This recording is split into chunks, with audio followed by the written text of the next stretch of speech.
For centuries, cannabis has been a go-to remedy for various medical treatments like sleep disorder, arthritis, cancer, and many more. But regardless of these benefits, cultivation has always been a problem, mainly in India. So, why can't we cultivate cannabis in India? Regarding this, I have Mr. Rohit Chauhan, who is a cannabis extraction and analyst researcher, also have been a scientific collaborator at AMRA.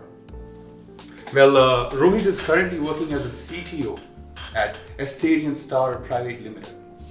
So Rohit, Yeah. would you please tell us what exactly is the problem? Why can't we cultivate cannabis in India? मतलब problem क्या है? Because we don't have a classified seed for the cultivation of cannabis in India. Okay. Presently, we have one cultivation policy in the state of Uttarakhand, where we can cultivate cannabis for the purpose of seed collection as well as for a fiber. But in a policy, they mentioned 0.3% THC, just a cut and copy paste from a hemp farm bill from a United of States. Okay. They don't have a basic knowledge. Even the authorities who are in Uttarakhand, they don't have any basic reason and base to put that 0.3% in that policy, because जो 0.3% का जो उन्होंने THC वाला seed लिखा है वो India में present ही नहीं है. It's not possible because cannabis is indigenous plant for India. And the 0.3% THC is developed in a hybrid plants which present in a western countries. Okay. तो अगर आपको इसकी पॉलिसी बनानी है, कल्टीवेशन पॉलिसी बनानी है, first you have to classified seeds in your biodiversity that present in India, and according to that classification the different cannabinoids profile you have to develop this policy. तो this is the reason. So if a layman like me wants to understand, तो हमें वो seeds चाहिए जिनसे वो वाले cannabis plants produce हो जिनका THC 0.3 हो या उससे कम. जी बिल्कुल, according to the international authorities कि एक ऐसी वैरायटी जिसको हम इंग्लिश में कैनबिस प्लांट को हम इंग्लिश में हेम्प भी कहते हैं, एक इंडस्ट्रियल हेम्प वैरायटी है. जिसमें THC वैल्यू जो है 0.3% से नीचे होती है. बट आप वो उसको अचीव तभी कर पाओगे ना जब आप अपनी जो इंडिजिनस स्ट्रेन्स को जो हाइब्रिडाइज कर पाओगे, उन पर स्टडी करोगे, then you will be breed like 1 or 2 strain together and develop that strain which specifically produce less than 0.3% THC. But why we don't have to do this in India? Okay. आप जो है अपनी ही biodiversity classified कीजिए और अलग अलग strains identify कीजिए. किसी में हाई THC है, किसी में लो CBD है, किसी में हाई CBD है, किसी में equal amount of THC and CBD है, किसी में सेकेंडरी कैनोनाइड्स भी हैं in a highest concentration. If the international regulatory is कि आपके प्रोडक्ट में जो है 0.3% से THC से लेस देन होना चाहिए, तो that is possible to do in a lab, that can be easily achievable, but not in a ground where you can cultivate. तो आप वहाँ पे जो कल्टिवेशन करिए अपने इंडिजिनियस स्ट्रेन से जो इंडिया की हैं, और अगर फाइनल प्रोडक्ट में आप चाहते हैं 0.3% THC से कम, तो that is possible to do in a lab. तो आप उस तरह का रेगुलेटरी लेके आ सकते हैं. Okay, that's fine. तो since you are talking about the policy, तो आपके हिसाब से क्या कोई पॉलिसी में कोई प्रॉब्लम है क्या? What exactly is straining us from the cultivation? Okay, the problem is in policy कि आपने जब पॉलिसी डेवलप की थी तो उसका कोई बेस नहीं रखा गया था. जैसे मैंने कहा कि जस्ट उन्होंने कट एंड कॉपी पेस्ट किया, USA जो हेम्प फार्म बिल था, और आपने 0.3% लिख दिया. आपने ये नहीं देखा कि पहले हमारे पास सीड भी तो होना चाहिए उसको कल्टीवेट करने के लिए. सीड कहाँ से आएगा? When they released a policy and people applied for a license, and because लोगों को इतना नॉलेज नहीं था इंडिया में, उन्होंने सोचा कि हाँ अभी तो कल्टीवेशन जो है लीगल हो गया इंडिया में, उत्तराखंड में. Everyone go there and apply license, and like a lot of people received that license. And in the last when they asked to the government authorities कि सर हमें सीड दे दीजिए, हमने कल्टीवेशन करना है, तो गवर्नमेंट के पास तो ऑलरेडी सीड नहीं थी. तो गवर्नमेंट ने कहा हमारे पास तो सीड है नहीं, आप बाहर से मंगवा लीजिए. तो बाहर से सीड मंगवाना है, it's not a easy task. बहुत सी रेगुलेटरी हैं उसके बीच में आती हैं, और जो कैनबिस प्लांट जो है एक इन्वायरमेंटल टाइप प्लांट है, जो जैसा अगर इंडिया में ग्रो हो रहा है वैसा वो जो फॉरेन कंट्रीज में ग्रो नहीं होगा. एक ही सीड अगर हम इंडिया में ग्रो कर रहे हैं और एक जो है किसी बाहरली कंट्री में ग्रो कर रहे हैं, it will be not perform equally, it will always perform differently because of environmental ecosystem of the country. तो अगर आप 0.3% वाला जो हाइब्रिड सीड है इंडिया के लिए लेके आते हैं तो first you have to go through a plant quarantine authorities, तो you have to submit your genetics over there and then they will be analyse कि ये जो आप सीड लेके आए हैं कि इंडिया की बायोडाइवर्सिटी के लिए इज इट राइट और नॉट, क्या क्या लॉस तो नहीं हो जाएगा हमारी स्पीसीज के लिए, कोई खतरा तो नहीं होगा या किसी हमारे और प्लांट्स वगैरह उनके लिए.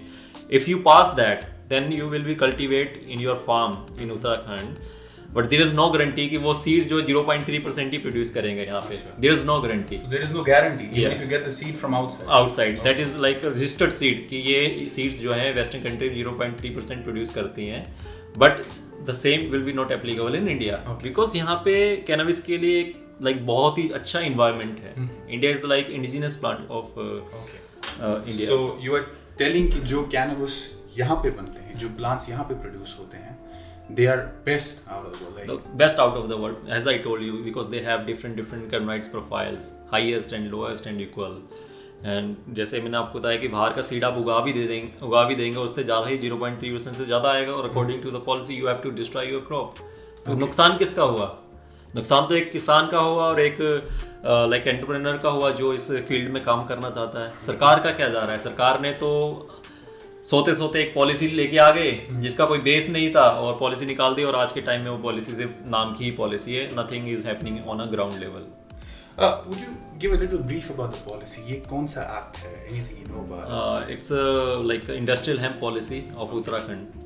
Okay. Yeah. ठीक है. But since आप ये कह रहे हैं कि अगर हम बाहर से भी, even if we import seeds from outside, even if we get the seeds from overseas, उससे ये भी chances है, we don't have the guarantee कि जो हमारा THC होगा वो 0.3 से कम हो. Like me being an entrepreneur, yeah. और मुझे इस कैनबिस बिजनेस करना है, I want to have my own manufacturing firm or something like that. Yeah. और मैं बाहर से सीड्स लाता हूँ, उसके बाद भी उसमें 0.3 से THC ज्यादा होता है. बिल्कुल. तो इसका मतलब तो मेरा नुकसान है. ये आपका नुकसान है. तो what can I do? Like as a person, what can I do? What we can do so that we will be able to get those seeds जिनसे हमें at least ये गारंटी मिले कि जो THC होगा according to the law will be less than 0.3. Even आपको मैं ये भी बता दूं, पहले तो कोई गारंटी नहीं है कि वो 0.3% से लेस THC प्रोड्यूस करेगा. Even it's not a viable model. जो इन अ वेस्टर्न कंट्री जो सीड है, एक सीड कैनबिस का जो है cost around 1 to 10 euros. Okay. And वो इंडिया आते तक जो है 20 euros तक पहुंच जाएगा. तो how it's viable in India? It's not viable. तो अगर आपको इसकी कल्टीवेशन पॉलिसी लेके आनी है, first you have to classified your biodiversity of Indian land races. Then according to locations whatever you found out you have to make a policy. और आपको एक मज़ेदार वाली बात ये बताता हूँ मैं, जो हमारा सीड एक्ट है 1966 उसमें सेक्शन 5 है, उसमें कैनबिस की वैरायटी इंट्रोड्यूस ही नहीं है. अब जो अथॉरिटीज जो उत्तराखंड की उन्होंने पॉलिसी बना दी, इवन दे डिडंट चेक कि हमारे सीड एक्ट में ये जो वैरायटी इंट्रोड्यूस भी है या नहीं है. हम कैसे इसका सीड, कोई भी अगर कोई सीड डेवलप करता है तो इसको अपना जो रजिस्टर ही नहीं करवा सकता है एक डायरेक्ट चैनल से. he will be not able to register on it. इसका एक indirect channel है. तो as I talk with a lot of people because I am working on a biodiversity classification of Indian land race cannabis and we are very near in a classified. We will get a very soon like classified seeds. But अभी हमारे पास जो problem सबसे बड़ी आ रही है कि seed act of India में तो ये जो वैरायटी रजिस्टर्ड ही नहीं है. Okay, then how we will registered, और कोई डायरेक्ट चैनल भी नहीं है जाके हम वहाँ पे जो अपना रजिस्टर करा सके. तो इनडायरेक्ट चैनल है एक, जिसमें हम national bureau of plant genetic resources है जो हमारा एक अथॉरिटीज़ का चैनल है. तो हमने उनसे डायरेक्टर से बात की तो दे सेड कि submit your genetics but we don't have any standards to validate your data. अगर हमारे जो साइंटिस्ट की एक कमेटी बनेगी, अगर उन्हें अप्रूवल करना होगा कर देंगे. After approval it will be also forward to the another authority that is IARI. वहाँ से भी एक साइंटिस्ट की कमेटी बनेगी, उनको अप्रूव करने के बाद ये जाएगा government of India ministry of agriculture के कमेटी में. From there they will recommend कि इसको सीड एक्ट 1966 के सेक्शन 5 में वैरायटी को इंट्रोड्यूस करना है या नहीं करना है. If they introduce then everyone are able to register their seeds. And if the seed will be registered, then any state will be applicable to develop a cultivation policy. So it's a process of the 5 to 10 years. It's not a like one day process. तो मुझे ये बात सिर्फ ये समझ नहीं आती है कि जैसे कि उत्तराखंड की गवर्नमेंट ने सोते सोते एक पॉलिसी लेके आ गए, कोई इसका बेस नहीं था। वैसे ही एक हमारी और स्टेट है, जैसे मैं बताऊँ Himachal Pradesh, they are also very like soon coming up with the policy and I already discuss with them a lot of things कि सर जब तक सीड नहीं है तो किस नाम की पॉलिसी और वो किस काम की पॉलिसी। एग्जैक्टली। जब आपके सीड एक्ट में ही नहीं, जो इंडिया का एक्ट है वहां पे हम सीड रजिस्टर्ड ही नहीं करा सकते। Even I will be classify seed in the next 2 or 3 years, I will be not applicable to register those seeds next 5 years। आप सोच रहे हैं अभी मेरे को 3 से 4 साल हो गए इस पे काम करते हुए, आउटकम आने वाला है, बट उस आउटकम को रजिस्टर करने के लिए मेरे को और 5 साल चाहिए। तो गवर्नमेंट की यहाँ पे रिस्पॉन्सिबिलिटी बनती है कि आप एक रिसर्च पॉलिसी लेके आइए यूनिवर्सिटी के साथ। और एक और मजेदार वाली बात बताता हूँ आपको कि we have like 2 states, one is Uttar Pradesh and one is Uttarakhand, where we have research policies on a cannabis.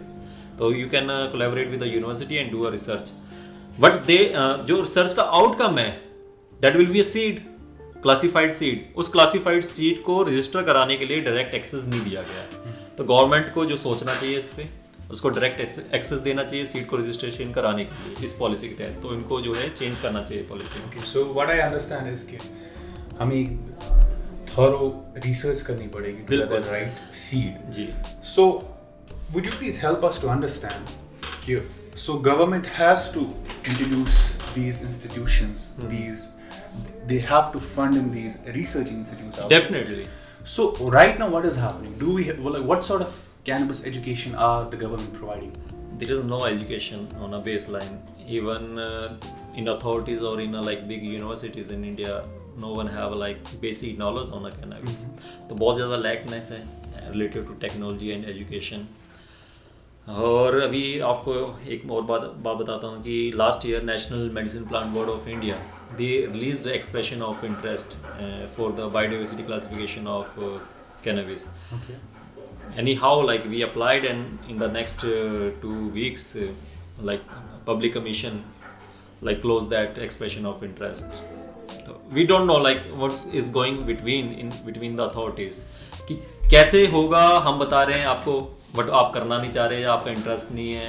आपकी अलग से एक स्टेट गवर्नमेंट रातों रात पॉलिसी लेके आ जाती है, बट उसका कोई बेस नहीं है। एक कोई भी चीज़ यहाँ पे स्ट्रीमलाइन नहीं है। तो कभी भी आप बायो रिसोर्स में काम करते हैं तो जो बायो रिसोर्स जिस चीज़ से प्रोड्यूस होता है आपको फर्स्ट उसको ढूंढना होता है। तो यहाँ पे अगर आपको कल्टीवेशन करनी है तो फर्स्ट एंड ऑल आपको जो है सीड बनाना है, देन ही आप हर कुछ कर सकते हैं। आप कल्टीवेशन करेंगे, देन उस कल्टीवेशन का जो प्रोडक्ट लगेगा, जो फ्रूट लगेगा, जिसके जैसे फाइबर निकलेगा, उससे फ्लावर से आप मेडिसिन बना सकते हैं, फाइबर से टेक्सटाइल पेपर में यूज़ कर सकते हैं, बायोप्लास्टिक, बायोफ्यूल। तो देन आपको उन इंडस्ट्रीज की भी रेगुलेटरी स्टैंडर्ड्स जो डेवलप करने पड़ेंगे।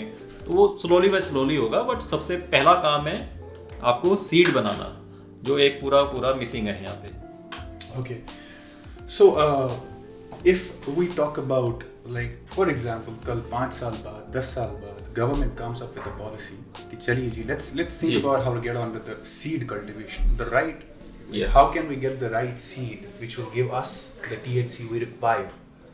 So what are the steps government has to do? See now 10 साल I'm so sorry to cut you short there. I understand that we need the researchers, we need the funding and everything. अगर हम इस time पे government हमें fund करती है, do we have the resource, do we have the people right now in India जो which can come up with the solution to this problem, या फिर उसके लिए भी हमें बाहर से बंदे चाहिए? नहीं, no, like you have me in India right now. Like how much people, like what is the amount of people who are as eligible as you are? Like I don't think so loud, but maybe like we will develop a like team of 10 or 20 people in India who can research on it. And we have already methodologies and technology. We have to just connect the right people in India. What we are facing right now, the investment, the funding for the research. We have limited number of funds, which we will use for our research. But for registration of our genetics, we need a like time and investment for that also. So that is like problematic situation for now. Great. So guys, as I mentioned, why cannabis is treated as a remedy, like it has been happening all around the world since ages. Like apart from the medical treatments, what are the other uses? Like if we are able to produce cannabis in a country, how it will help to boost the economy? That is the question. Like, why should government invest in it? What will be the outcome? See, first it's like very environmental, eco-friendly like plant, and it's a very multi-purpose. एक ही पौधे से आप जो food भी बना सकते हैं, medicine भी बना सकते हैं, टेक्सटाइल में यूज़ कर सकते हैं, पेपर में यूज़ कर सकते हैं, biofuel, bioplastic, so like multi-purpose plant. And you can also make a hemp crate to build a home. Okay. Yeah, I understand. So he's saying that, look, cannabis is just not used as a herb for medical treatments. It can be used in textile industry, it can be used in bioplastic industry, it can be used in fuel industry, as well as it can be used as a medical herb. So there are various benefits cannabis has. So Rohit, I would like to ask you, like, since we don't have the right policy, and so agar hamari policy is time hai nahi sahi, so as far as we are, like, as far as we know, the only state in which where the cannabis is legal is Uttarakhand. Yeah. So what is the reality of cultivation in Uttarakhand? people only have a license, but on a ground no one able to cultivate because seed ही नहीं है ना. तो जब तक seed ही नहीं है तो आप कैसे कल्टीवेशन करेंगे. तो but government any how allow the people go in a wild, collect seeds and fiber and sell to the different companies who are involving in a cannabis business in India. So these things is going on right now in Uttarakhand.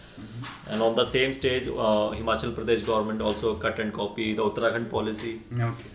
And when I had a meeting with them and I make aware to them, like sir, seed नहीं तो policy नहीं. आप इसको differently way में लेके आइए. आप wild procurement policy लेके आइए ना. जो ऑलरेडी वाइल्ड में ग्रो होता है उसको कलेक्ट करें एंड देन जो कंपनीज में काम कर रही है उनको ऑफर करिए, उनको प्रोवाइड करवाइए आप रॉ मटेरियल. उसमें कितना आपका रेवेन्यू जनरेशन होता है. Then side by side you have to launch your research policy जिसमें आप यूनिवर्सिटी कोलैबोरेशन के साथ लाइसेंस दे रहे हैं किसी लाइक कंपनी को, बट उसमें एक क्लोज और रखिए आप जो इस रिसर्च में आउटकम आएगा that will be a direct उसका एक्सेस मिलेगा अथॉरिटीज़ में उसको रजिस्टर करवाने के लिए. देन ही हम जो एक मीन वाइल टाइम में जो 4 से 5 साल के अंदर हम इसको कल्टीवेशन पॉलिसी को भी लेके आ सकते हैं. अगर आप हमें डायरेक्ट एक्सेस ही नहीं देंगे सीड्स को रजिस्ट्रेशन करवाने का, then it will be take time more for 5 years. देन वो बात जो 10 साल की चल जाएगी और 10 साल में बाकी कंट्रीज जहाँ पे लीगल है इस टाइम पे कैनबिस काफ़ी आगे इकोनॉमिकली काफ़ी आगे चल जाएंगी, रेगुलेटरी वाइज भी और टेक्नोलॉजी वाइज भी. और जो हमारे इंडिजिनस प्लांट हैं जो इंडिया के that will be also we will loss कि बायोडाइवर्सिटी जैसे आप जानेंगे डे बाई डे जो लूज हो रही है because of different issues. Okay, I understand that. Okay, well, I believe that was it. I hope the video was informational for you guys. Look, the thing is, हम बचपन से कहते आ रहे हैं कि इंडिया सोने की चिड़िया है, राइट? बट व्हेन वी से सोने की चिड़िया it doesn't always mean gold, right? It means कि यार हमारे पास बहुत ऐसी चीजें हैं which will take us very very far. Like he was talking about cannabis. It's a green gold. It's a green gold.